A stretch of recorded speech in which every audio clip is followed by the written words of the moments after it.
წარდგენება არის გაგზავნილი საქართველოს პრეზიდენტთან და ქალბატონი თამარ ტალიაშვილი, რომელიც არის გამორჩეულად ღირსეული კანდიდატი ამ პოსტისთვის, იქნება დანიშნული ელჩის პოზიციაზე.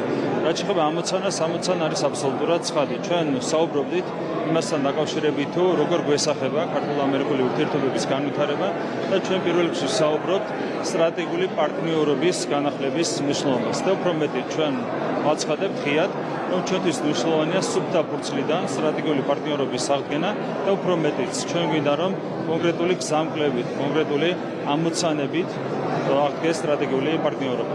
რა თქმა უნდა, ეს არის ელჩის ამოცანაც, რომ დაარწმუნოს ამ ყველაფერში ამერიკის შეერთებული შტატების ახალი ადმინისტრაცია. ჩვენ ძალიან დიდი იმედი გვაქვს, რომ ღირებულებითი თანხმობის პირობებში ეს ურთიერთობები გადაიტვირთება და სტრატეგიული პარტნიორობა აღდგება. რა თქმა უნდა, კიდევ ერთხელ უნდა გავუსვათ ხაზი იმას, რომ ბრძოლა გრძელდება ახალ ადმინისტრაციას და Deep State-ს შორის და ჩვენ ძალიან დიდი იმედი გვაქვს, რომ ახალი ადმინისტრაცია იქნება სრულად წარმატებული ამ ბრძოლაში.